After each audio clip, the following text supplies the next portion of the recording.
여러분 좋은 아침입니다. 오늘은 4월 23일 수요일입니다. 말씀 실제 제목은 그분의 생각들을 붙잡으십시오. 성경 말씀은 시편 103편 7절입니다. 그의 행위를 모세에게 그의 행사를 이스라엘 자손에게 알리셨도다. 시편 103편 7절입니다. 행위와 행사가 어떻게 좀 다른가 금방 잘 구별이 안 되죠. 그래서 영어 성경을 좀 보니까 여기서 그의 행위는 그분의 방법, His ways라고 되어 있어요. His ways. 그리고 또 다른 영어 성경은 New Living Translation 같은 곳에서는 그분의 캐릭터, 그분의 특성, 성품 이렇게 했어요. 다시 말해서 그분이 어떤 분이신지, 어떤 분이신지, 그분의 방법, 이럴 때 하나님은 어떻게 하시더라, 뭐 이런 거겠죠. 그다음에 그 행위를 모세에게, 그다음에 그 행사는 영어 성경 보니까 그 acts, 그 행동. 사도행전을 acts of apostles 하지 않습니까? 사도들이 행한 일. 마찬가지로 성경은 하나님이 행하신 일을 무슨 일을 하셨는가, 어떻게 하셨는가를 행위로, 무엇을 하셨는가를 행사로, 그렇게 해서 act라고 했고 혹은 deeds, D-E-D-S 이렇게 표현했습니다.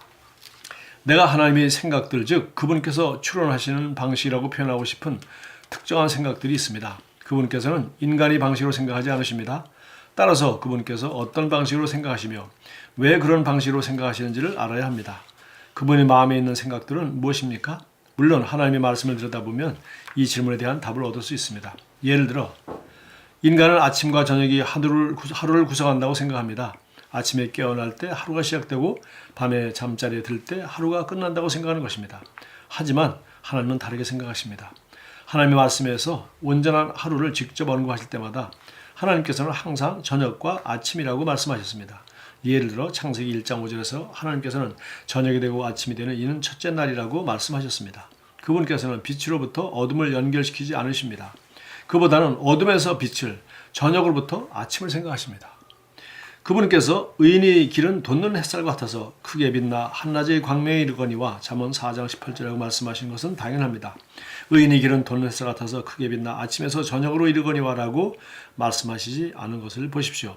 사람들은 하루가 저녁으로 끝난다고 생각하지만 하나님께서는 아니다, 너희 하루는 아침으로 가고 있다 라고 말씀하십니다. 놀랍지 않습니까? 그분께서는 그토록 다르게 사고하십니다. 그리고 우리는 그분이 사고방식까지 도달해야 합니다.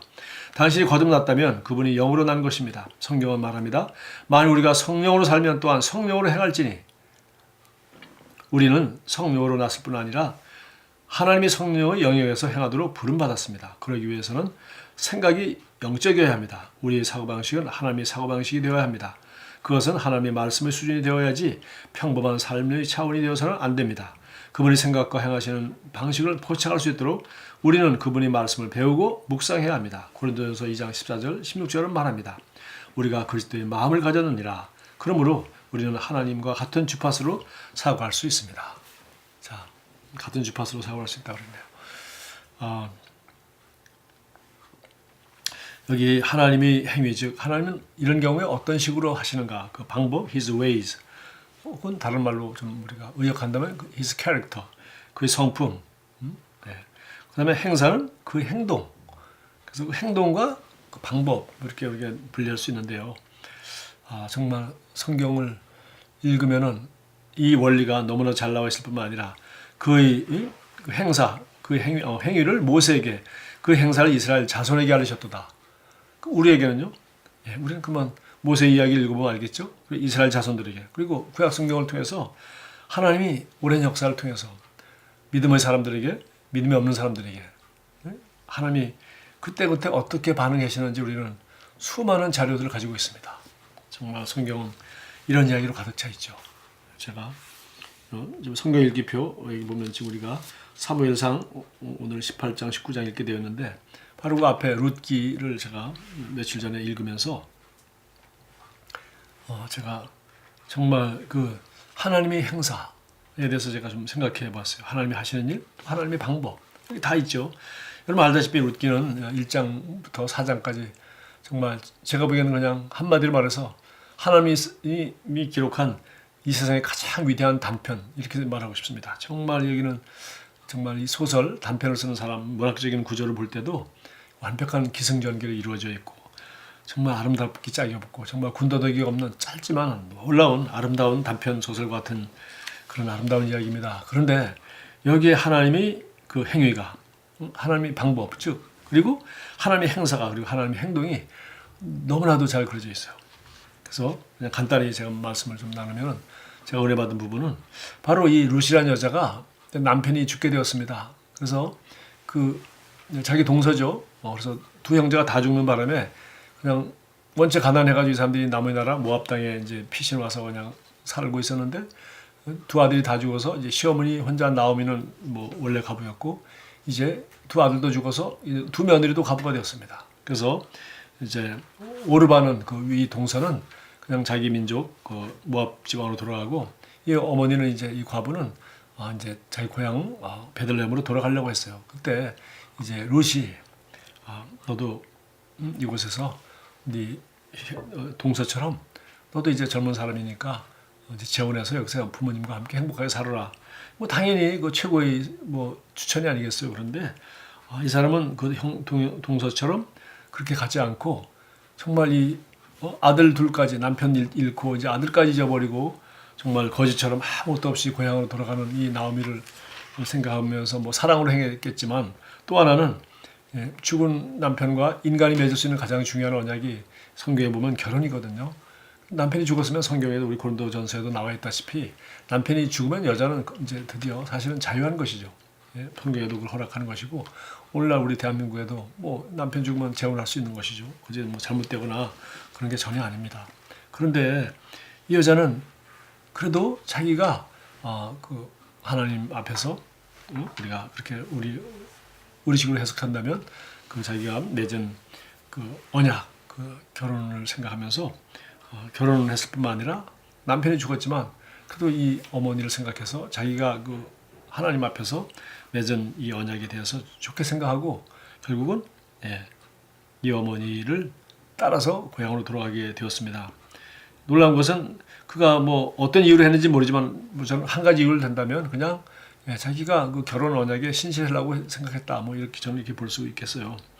뭐 이분 하나님도 알지 못하던 그런 사람이었는데 그럼에도 불구하고 그래서 그가 이 룻이 어머니에게 말합니다. 내게 어머니를 떠나며 어머니를 따르지 말고 돌아가라. 강권하지 마옵소서. 어머니께서 가신 곳에 나도 가고 어머니께서 머무신 곳에서 나도 머물겠나이다. 자, 어머니를 사랑하고 섬기며 함께 살겠습니다. 이런 뭐 사랑의 행위라고 볼 수 있는데 이어서 어머니의 백성이 나의 백성이 되고 어머니의 하나님이 나의 하나님이 되시리다. 믿음으로 반응하는 것입니다. 이분이 믿는 하나님 내가 믿기로 드디어 우리를 말하면 예수는 주님을 영접하고 이제 하나님 섬기기로 하나님 자녀로 거듭나기로 선택하는 것이죠.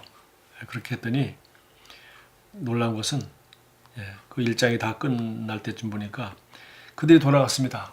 돌아갔더니 하나님이 그 믿음으로 선택하고 하나님이 법을 따라 여기 말하면 그 하나님이 방법이죠. 그리고 믿음으로 우리는 반응하는 것이 하나님의 방법 아니겠습니까? 하나님이 신실하심을 믿고 또 우리 언약에 신실한 그런 선택을 하였을 때 돌아왔는데 정말 뭐 돌아가서 당장 먹을 것이 없었겠죠. 그런데 1장 마지막 절에 보니까 나오미가 모압 지방에서 그의 며느리 모압 여인 룻과 함께 돌아왔는데 그들이 보리 추수 시작할 때 베들레헴에 이르렀더라. 보리 추수 시작할 때니까 이 사람들은 남의 밭에 가서 뭐 할 수 있습니까? 바로 그 이삭을 줄 수 있고 이스라엘 민족의 그 율법에 다 적혀 있죠. 보리를 거둘 때 추확을 할 때 싹 거두지 말고 밭 모퉁이에 직각으로 있으면 잘 농사 짓기도 어렵고 약간 그래서 이삭을 많이 남겨놔서 가난한 사람들이 다시 말해서 자기 소유가 없는 거지들이 먹을 수 있도록 고아와 과부와 농토가 없는 사람들이 양식이 필요한 사람들이 먹을 수 있도록 그렇게 배려하는 것을 우리는 성경을 통해서 알고 있습니다.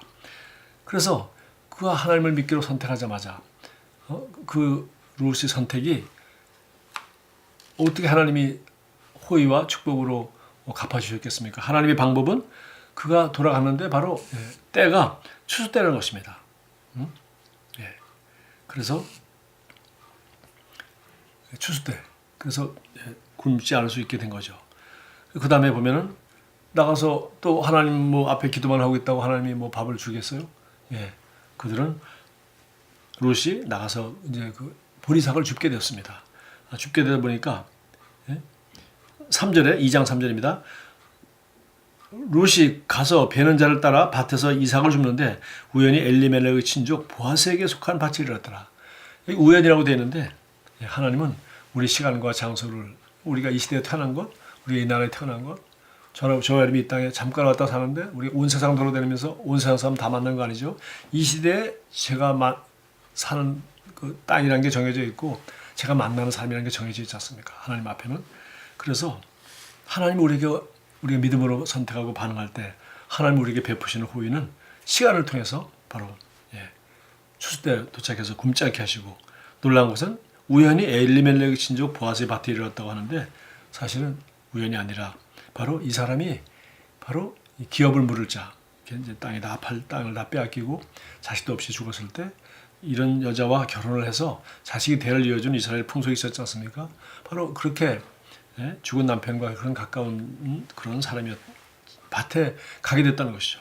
그리고 여기 4절에 보면 마침 보아스가 베들레헴에서 와서 베는 자들에게 이르되, 보아스가 이 밭 주인인데 그냥 마침이라고 하니까 늘 그 뭐 농사 짓는 데가 늘 오는 건 아닌데 와서 그날따라 와가지고 이 룻을 만나게 되고 룻을 보게 되고, 그때 아침부터 이 소녀가 누구냐고 하니까 얘 나오미 며느리인데 같이 온 모압 소녀인데 아침부터 지금까지 이렇게 열심히 잠시 집에서 쉰 후에는 지금까지 계속하는 중입니다. 열심히 일하고 있습니다. 라고 하니까 보아스가 축복하여서 내 딸아 들으라, 이삭을 주우러 다른 밭으로 가지 말며 여기서 떠나지 말고 나의 소녀들과 함께 있으라 하면서 또 거기 밭에서 일하는 소년들에게 명하여 널 저 여자를 건드리지 마라.